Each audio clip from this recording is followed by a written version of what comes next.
सही कहा है किसी ने, चिंता और चिता में सिर्फ एक बिंदु का फर्क होता है।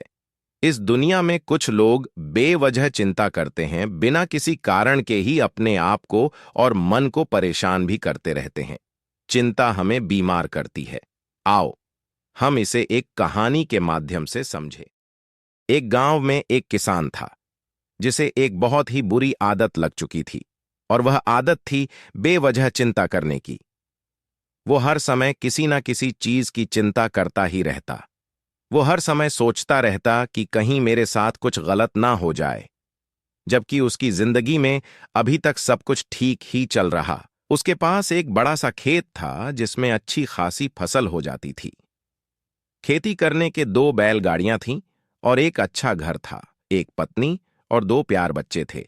लेकिन फिर भी वह किसी न किसी अनहोनी के बारे में सोचकर बेवजह चिंता करता रह। कभी सोचता कि अगर मेरी फसल में कीड़े लग गई तो क्या होगा, अगर आवारा पशुओं ने फसल को बर्बाद कर दिया तो क्या होगा, अगर सूखा पडीडीडीएच गया या ज्यादा बारिश हो गई तो मेरी फसल खराब हो जाएगी। ऐसे ही वो भविष्य की अन्य बातों के बारे में सोचकर बेवजह चिंता में डूब रहा था। जैसे कि कहीं खेती के समय मेरे बैल बीमार ना पड़ी जाए, मेरे बच्चों का भविष्य कैसा होगा, कहीं बुढ़ापे में मुझे कोई बड्ढी बीमारी ना जाए, मेरे बच्चे बुढ़ापे में मेरा ख्याल रखेंगे भी या नहीं वगैरह। और अब उसका किसी भी काम में मन भी नहीं लगता था। उसकी पत्नी ने भी इस बात को अनुभव किया कि उसे बिना मतलब चिंता करने की आदत पड़ चुकी है। उसे पता चला कि नगर में एक महात्मा आए हैं जिनके पास सारी समस्याओं का हल है। फिर एक दिन बौद्ध भिक्षु के आश्रम में पहुंची। बौद्ध भिक्षु बहुत ही बुद्धिमान और ज्ञानी व्यक्ति थे। किसान और उसकी पत्नी अपनी सारी समस्या बौद्ध भिक्षुओं के समक्ष रख दी। किसान ने कहा, महात्मा, मैं हर समय किसी न किसी बात की चिंता करता रहता हूं। मैं ज्यादातर उन बुरी चीजों के बारे में सोचकर चिंतित होता रहता हूं जो अभी तक मेरे साथ हुई भी नहीं। किसान की समस्या को पूरे ध्यान से सुनने के बाद बौद्ध भिक्षु ने कहा, ठीक है, तुम दोनों कल सुबह आना और फिर मैं तुम्हें तुम्हारी समस्या का समाधान बता दूंगा। अगली सुबह जब किसान और उसकी पत्नी बौद्ध भिक्षु के आश्रम में पहुंचते हैं तो देखते हैं कि बौद्ध भिक्षु बहुत ही चिंतित अवस्था में जमीन पर पालथी मारकर बैठे हुए हैं और उनके सामने एक दूध से भरा गिलास रखा हुआ है। बौद्ध भिक्षु बार बार उस दूध के गिलास की तरफ देख रहे हैं और फिर कभी अपना हाथ अपने सर पर रखते तो कभी जमीन पर।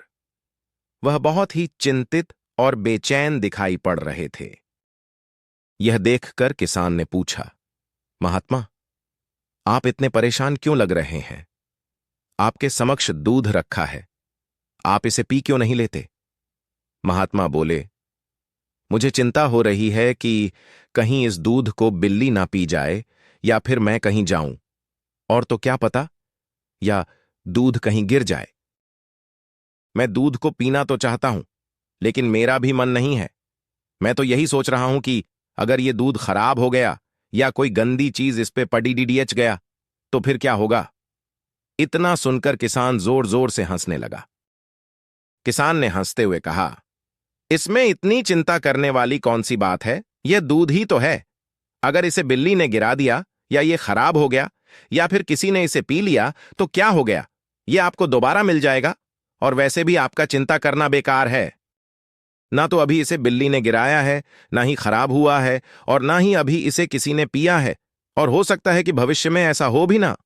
किसान के मुंह से यह बात सुनकर बौद्ध भिक्षु मुस्कुराए और बोले, मैं भी तो तुम्हें ही यही समझाने का प्रयास कर रहा हूं कि भविष्य की उन घटनाओं की चिंता करना व्यर्थ है जो अभी हमारे साथ हुई ही नहीं, और बहुत बड़ी संभावना है कि वो कभी होगी भी नहीं, और अगर हो भी गई तो जिस चीज को तुम एक बार हासिल कर सकते हो उसे तुम दोबारा भी हासिल कर सकते हो, और अगर नहीं कर पाए तो कोई बात नहीं, क्योंकि समस्याओं के आने के साथ ही उन समस्याओं का सामना करने की हिम्मत भी अपने आप ही आ जाती है। यह बातें सुनने के बाद किसान को लगा जैसे किसी ने उसके गाल पर एक थप्पड़ मारकर उसे नींद से जगा दिया हो। उसे महसूस हुआ कि वो भी तो यही गलती कर रहा है। वो भी तो भविष्य की उन घटनाओं के बारे में सोचकर चिंतित हो रहा है जो अभी तक घटी ही नहीं और शायद कभी घटेगी कि नहीं। और फिर बौद्ध भिक्षु के चरणों में गिरा और कहने लगा, इतनी आसानी से आपने मुझे मेरी गलती का एहसास करवाया। आपको मेरा बहुत बहुत धन्यवाद। और मैं आज से पूरा प्रयास करूंगा। मैं बेवजह चिंता करना बंद कर दूंगा। दोस्तों, अगर आपको ये कहानी प्रेरणादायक लगी हो तो ऐसे ही वीडियो देखने के लिए हमारे YouTube चैनल को सब्सक्राइब करें।